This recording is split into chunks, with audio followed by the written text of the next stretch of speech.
This is ITV News Central. Good evening. A one-year-old boy has died after a recovery truck reportedly hit a wall which fell on top of him in Birmingham. West Midlands police are investigating the crash which happened this evening in Stetchford. From there, Rajiv Popat sends this report. Officers were called to Queen's Road here in Yardley at 5 o'clock this afternoon after reports that a truck had hit a wall which had then fallen onto a child. The boy, who has not yet been formally identified, suffered serious head injuries and was pronounced dead at the scene. Inspector Paul Bennett said this is a very tragic set of circumstances. Words cannot describe what his family are going through, and our thoughts are with them at this time. He added specialist officers will be supporting the boy's family, and as with all serious and fatal collisions, an investigation has been launched to establish the cause. West Midlands police are appealing for anyone with information to contact them. Rajiv Popat, ITV News, Yardley. An 18-year-old man from Birmingham has become the latest person to be arrested by police on suspicion of preparing to travel to Syria to join the so-called Islamic State. The West Midlands counter-terrorism unit arrested the teenager in Hodge Hill at 7 o'clock this morning. It followed Saturday's arrests of a 19-year-old man and two 17-year-old boys from London on suspicion of preparing terrorism acts. It seems that the trend of people joining these organisations is growing, and therefore it is becoming more difficult to prevent that phenomenon from occurring. When we see people's ideas and behaviours becoming more extreme or potentially more violent, then we can promote alternatives and stop them taking these courses. Police are continuing to question 4 people arrested on suspicion of murder after an 18-year-old man was fatally stabbed at a nightclub in Coventry. Officers were called to the Society in Tower Street at 2 o'clock on Sunday morning. Another 18-year-old man is being treated for serious injuries, and a 17-year-old was slashed across the arm. A dog which died after competing at Crufts in Birmingham appears to have been poisoned in Belgium, according to the show's organisers. Irish setter Jagger died after reportedly eating poisoned beef earlier this month. The Kennel Club says no dog had been shown to have been sick at or after Crufts due to poison ingested at the show. Rail passengers travelling from the West Midlands to London over Easter are being advised by London Midland not to travel or to use trains that don't run on the West Coast Main Line.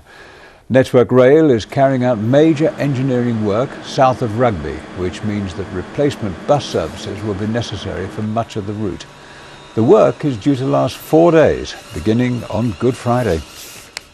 The issue is that Network Rail has to do 2 pieces of engineering work, one south of Rugby down to Northampton, Milton Keynes, and then one in the Watford area, which means that your journey will be chopped up into lots and lots of different modes of transport if you choose to travel with us all the way down to London. So the advice is try to avoid travelling if you can. If not, think about using your London Midland ticket on East Midlands trains or Chiltern, because both those operators will be accepting our tickets. A couple from Stoke-on-Trent who bought their first home for £1 have told ITV News they think it's now worth £60,000. 33 properties were sold off in the Hanley area of the city by the council to try to improve the area. First-time buyers Chris and Rebecca say without the scheme they wouldn't have been able to afford to get on the property ladder. Stacey Foster reports. Chris and Rebecca bought their first home on this road 6 months ago. It cost them the same price as an hour's parking in the middle of the city centre. But it was in a bit of a state, in a rundown area and structurally unsafe. Well, the house was completely, saying about like the walls were knocked through, so it was unsafe. There's no plaster on the walls or anything like that. They've had to put in all new electrics and gas pipes and just make it safe. The council paid for the renovation work, which cost £30,000, and now, like a mortgage, the couple pay it back every month. One of the houses locally got sold for £45,000 as a derelict property, and ours obviously is done up, and that's where we got the £60,000 from. Chris and Rebecca paid £30,001 for a completely renovated home in July last year. In the same year, 2 other similar properties were sold on the same street. Both went for less money.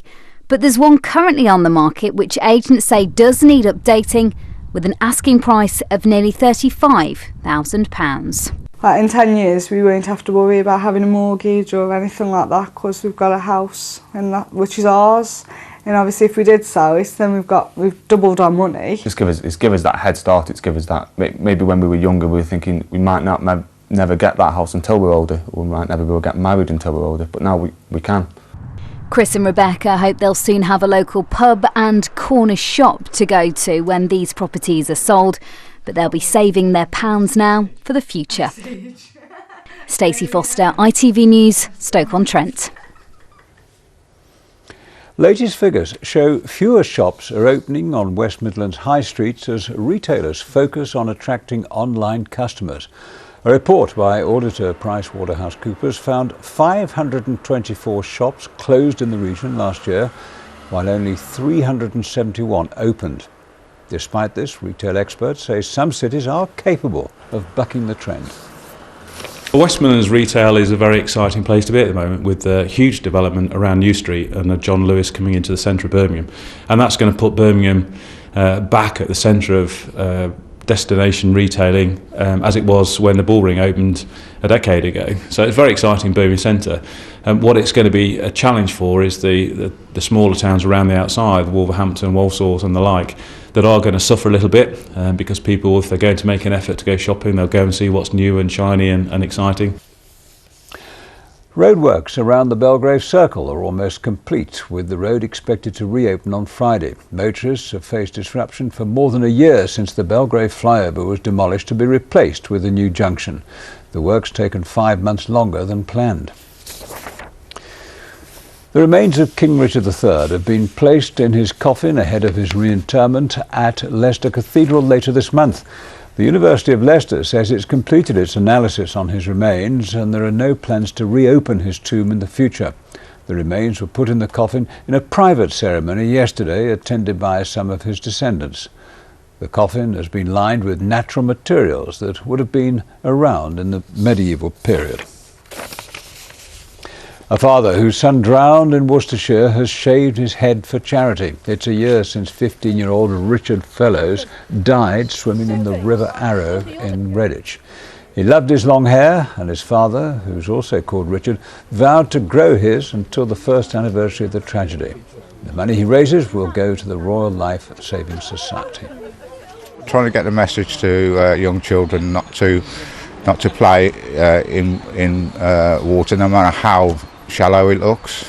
There are, as we've found out as a family, hidden dangers underneath. It's things like you see behind us, the signage, and people understanding the dangers and educating school children in the area that the water may look lovely and attractive, but actually it's very, very dangerous. The ITV Leaders Debate takes place on Thursday, April the 2nd, hosted by Julie Etchingham. Here she is now with details of how you can get involved.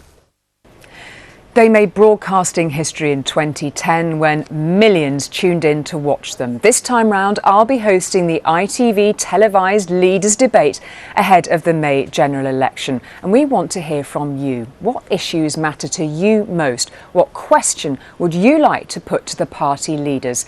Simply email us your question to debate@itv.com and you could get the chance to be invited to the big event and be part of that audience. That address again, debate@itv.com. That's it, your chance to have your say and pose your questions. Now let's have a look at the weather forecast for the next 24 hours. Here's Lucy Kite.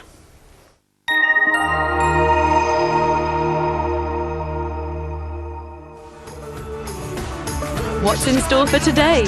ITV Local Weather, sponsored by Centre Parks. Hello again. Well, on the whole, the rest of this week isn't looking bad at all. Wednesday, the best day of the week for dry and sunny weather as high pressure builds all the time, giving us some settled conditions. There will be bits and pieces of cloud, though, at times, especially overnight tonight. The cloud not shifting at all, really. Thick, low-grey cloud, and we might see some mist patches forming as well. A few showers possible, temperatures holding up above freezing, but a grey start to the day. Things will improve, though, for tomorrow afternoon. The weather will come up from northern France, giving us clearer conditions, so some sunny spells and milder temperatures. ITV Local Weather, sponsored by Centre Parks.